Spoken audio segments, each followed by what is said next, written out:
আসসালামু আলাইকুম আপুরা ভাইয়েরা।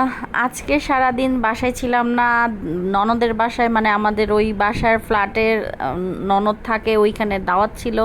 তো আজকে ওখানেই চলে গিয়েছি, সাথে আমার আম্মুও গিয়েছিল। তো মেয়ে, আমি, আম্মু চলে গিয়েছি ননদের এখানে। তো ননদের ফ্ল্যাটে না, যে বড় মেজো ননাসের ফ্ল্যাটটা, ওই ফ্ল্যাটটা সিম্পল খালি, ওইটাতেই আমরা বেশিরভাগ বসি, আড্ডা দেই আটতলায়, ভালো লাগে। তারপরে কি খাবারের আয়োজন করেছে আমার ননদ, সব ধরনের রান্না করেছে। চিংড়ি মাছ ভুনা এখানে ছিল, বিরিয়ানি, গরুর বিরিয়ানি এখানে ছিল, শুটকি দিয়ে, কচুরলতি দিয়ে, কাঁঠালের বিচি দিয়ে এটা ছিল, চিংড়ি মাছ দিয়ে করল্লা এখানে ছিল, শুটকি ভর্তা, আরেকটা ছিল নাগামরিচের আচার।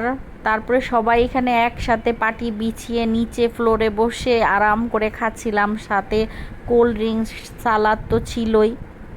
আর অ্যাজ ইউজুয়াল আমাদের বিকেলের নাস্তায় তো একসাথে হলে মুড়ি মাখা থাকবেই। এই মুড়ি মাখাটা হচ্ছে আমাদের পরিবারের একটা অংশ বলতে পারেন। আমরা এটা একসাথে হলে সবাই খাবই, এটা মজা করে খাবো। এবং মুড়ি মাখা খাওয়ার পর তারপরে শেষে গরুর মাংস দিয়েও মেখে খাবো। এটা মানে মাস্ট, আমাদের সবাই যখন একত্রে হব তখন এটা থাকবেই। এটা ছাড়া আমাদের খাওয়া আড্ডা কোনোটাই জমে না, এটা থাকবেই। পাশাপাশি চা, চা তো অবশ্যই থাকবে। চায়ের ভিডিও আর করিনি, কারণ এইখানে ভিডিওটা ভাবছি লং হয়ে যাবে, আর সবাই আড্ডা দিচ্ছিলাম, তাই ভালো লাগছিল না ক্যামেরা নিয়ে বসে থাকতে। তো এই খাওয়া দাওয়া করে তারপরে আবার রাতের খাওয়া দাওয়া করে বাসায় ফিরেছি, আলহামদুলিল্লাহ।